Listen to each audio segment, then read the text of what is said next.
Bas, Wow, Awil, Kwajok, Yambio, Bor, Rang, Malakal, and Balid, ensuring maximum coverage and impact. Regional presence. iRadio footprint extends to the states of Western and Northern Bahr el Ghazal, Western and Central Equatoria, Jonglei, Upper Nile, and Warab. Live from Juba, on air and online. This is iRadio News. Hello, good morning. This is iRadio News. First, here are the headlines. Activist Edmond Yakane has appealed to President Salva Kiir to use the official opening of the National Transitional Parliament on Wednesday to deliver a strong public address on South Sudan's electoral readiness ahead of the December 2026 elections.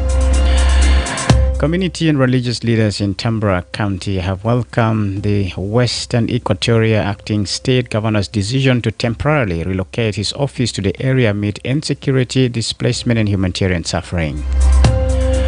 And an excavator that was left at the Kendila Boma Bridge construction site in Morobo County has been set ablaze, according to the area press unit.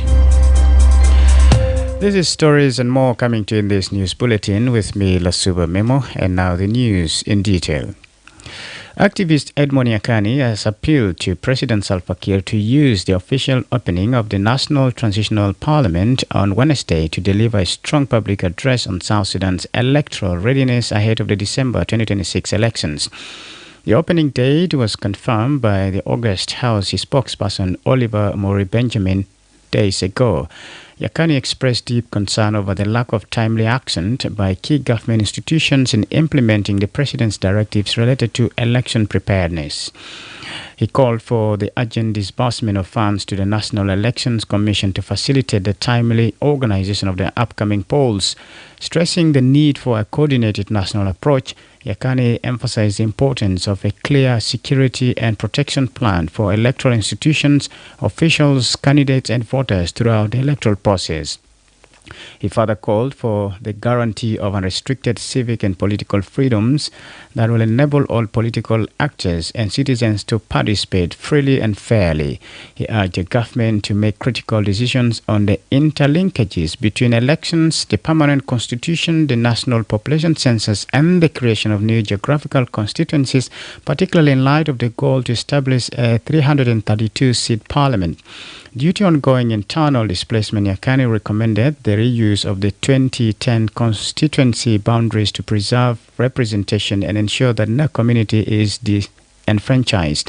Additionally, Yakane called on President Kiir to present a comprehensive security plan, issue clear directives to uphold civic freedoms, and take bold steps toward inclusive political engagement.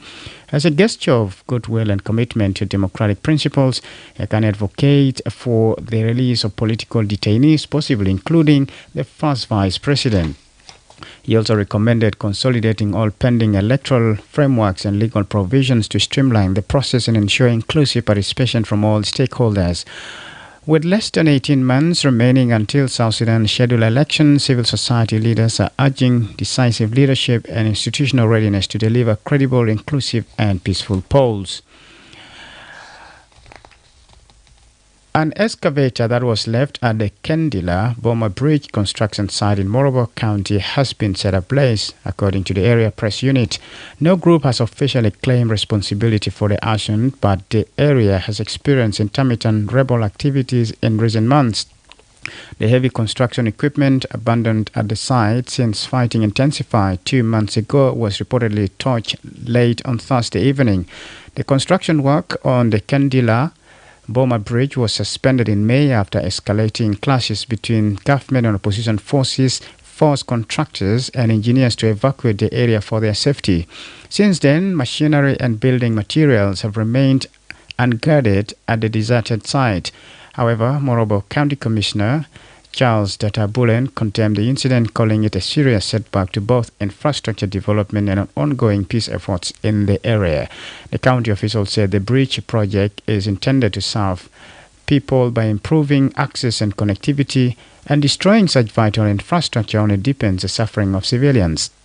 The destruction of the excavator comes just weeks after an armed raid on the county hospital.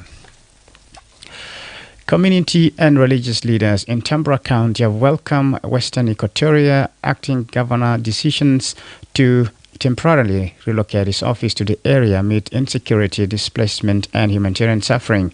During a delegation visit to Yambio yesterday, the leaders expressed their strong support for the governor's decision, stating that the urgent need for government presence on the ground to tackle insecurity, displacement, and humanitarian crisis.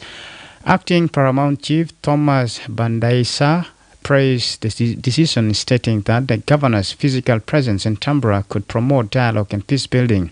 Ida Inacio Kazima, a woman's representative and local leader, described the dire conditions faced by displaced families living at the Enemy's protection camp for over 5 years.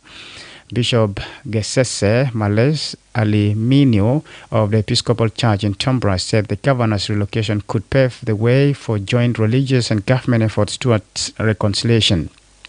Pastor Charles Casimilo from the Lutheran Church echoed the sentiment, saying the delegation came to Yambio not just to raise concerns but to support tangible solutions. For local leaders, relocating the governor's office demonstrates a strong political will to resolve the crisis and rebuild trust with affected communities. In addition to this, the leaders are calling for the deployment of neutral and well-equipped security forces to stabilize the area and protect civilians. Tambra County has endured intermittent violence since 2021, driven largely by tribal conflict. This is iRadio Morning News, and now to the international scene. A Lesotho MP is facing criminal charges after he accused the country's monarch and government of signing over control of Lesotho to its much larger neighbor South Africa.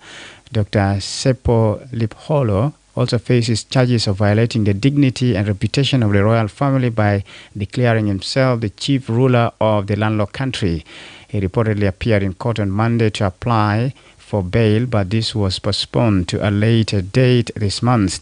The opposition MP has previously called for parts of South Africa to be declared Lesotho's territory and wants them returned to Lesotho's control. U.S. President Donald Trump has announced the U.S. will send top-of-the-line weapons to Ukraine via NATO countries, while also threatening Russia with severe tariffs if a deal to end the war is not reaching within 50 days. Trump said following a meeting with NATO Chief Mark Rutte in Washington. Rutte confirmed the U.S. had decided to massively supply Ukraine with what is necessary through NATO and that the Europeans would foot the bill. European countries will send Kiev their own Patriot air defense systems, which Ukraine relies on to repel Russia's deadly air strikes, and replacements will then be issued by the U.S. This is iRadio Morning News, and to end this bulletin, here's a recap of the headlines. Activist Edmond Yakani's appeal to President Salva Kiir to use the official opening of the National Transitional Parliament on Wednesday to deliver a strong public address on South Sudan's electoral readiness ahead of the December 2026 polls.